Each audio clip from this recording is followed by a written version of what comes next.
Voilà. C'est mieux. Monsieur le maire, monsieur le secrétaire général, mesdames et messieurs les élus et agents de la commune de Villebois, chère Nelly, mesdames et messieurs, chers collègues maires, vice-présidents de la communauté de communes, mesdames et messieurs, chers amis, j'avais pas forcément envie de... Enfin, j'avais envie de prendre la parole, mais Nelly avait dit l'essentiel, mais monsieur le maire a parlé du projet de l'Ogélia, donc en tant que président de l'Ogélia, je me devais d'apporter et de vous rassurer sur ce projet.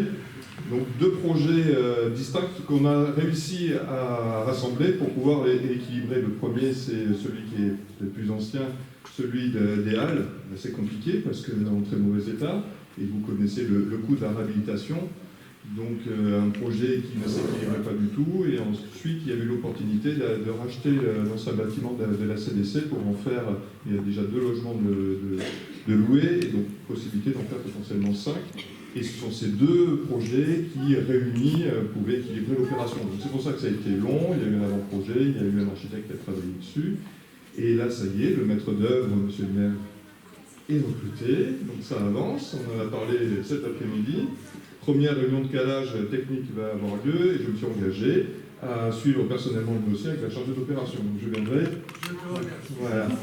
Donc je tenais à te rassurer, on n'oublie pas, sauf que bon, vous le savez que c'est compliqué dans les collectivités de faire avancer les choses, ça prend plusieurs années. Entre le moment où on pense à un projet et le moment de la réalisation, il se passe quand même plusieurs années. Donc je ne te promets pas que ce sera fait à la fin du mandat 2026, mais ce sera quand même bien entamé. Voilà pour les petites précisions. Donc je tiens aussi à vous remercier toutes et tous pour votre engagement pour cette belle commune, les présidents d'associations, les membres, les bénévoles des associations, et vous aussi, habitants, qui faites vivre la commune. On a évoqué aussi les médecins, que l'on remercie. On sait que c'est très très difficile de faire venir des médecins en milieu rural. Donc forcément, quand on en a, on ne les lâche plus. Donc voilà, c'est très bien. Et également les sapeurs-pompiers volontaires aussi pour leur engagement. On sait aussi que c'est difficile de recruter des nouveaux sapeurs-pompiers volontaires. Donc voilà, parlez-en autour de vous. C'est vraiment une vocation, c'est quelque chose d'essentiel à nos territoires, en milieu rural. C'est important de pouvoir compter sur eux. Donc je vous souhaite une excellente année 2025 et je vous représente tous mes meilleurs vœux.